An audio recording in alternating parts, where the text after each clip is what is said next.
Hi, this is the day the Lord has made. Let us rejoice and be glad in it. Our devotion for today, August 4th, is from the Gospel of Mark, the 4th chapter, verses 35 through 41, 35 and 36. On that day when evening had come, he said to them, "Let us go across to the other side."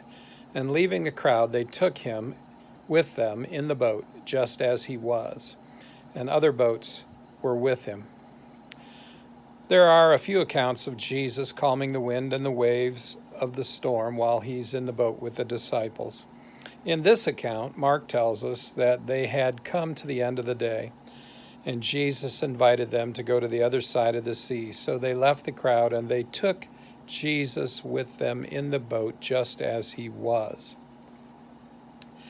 Why do you suppose this little tidbit of information is included in Mark's gospel, just as he was? Could it mean that the Jesus they took with them was a tired Jesus who was at the end of a very long day of healing and teachings and, just miracles? A worn-out Jesus who had given all that he had to those who had come to him for the healing and teaching? Jesus is exhausted, we can imagine, right? At the end of his day. And he finds much-needed rest for his human body on a large cushion in the back of the boat that they're in. Verse 37 and 38, and a great windstorm arose, and the waves were breaking into the boat so that the boat was already filling, but he was in the stern asleep on the cushion. And they woke to him and said to him, "Teacher, do you not care that we are perishing?" So Jesus falls asleep in the boat fairly quickly as they head out. And then a great windstorm arises, and the waves are crashing into the boat and threatening to swamp the boat. The disciples wake Jesus, and they complain to him about their situation, and they inquire if he even cares that they are perishing. Well, what parent hasn't experienced something like this? Being dead tired from the day, trying to catch some much-needed sleep, and they are awakened, perhaps even startled awake, by their frightened or worried child who wonders if their parent even cares about them. What does that parent do? Verse 39, and he awoke and rebuked the wind and said to the sea, "Peace, be still." And the wind ceased, and there was a great calm.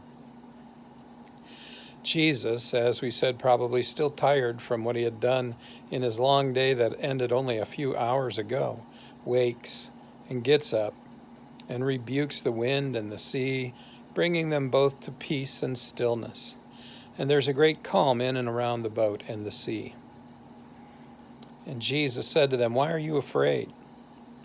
Have you still no faith?" And they were filled with great fear and said to one another, "Who then is this that even the wind and the sea obey him?" Well, like any parent to whom has come to the aid of his or her child, Jesus turns to the disciples and asks them, "Why are you so afraid?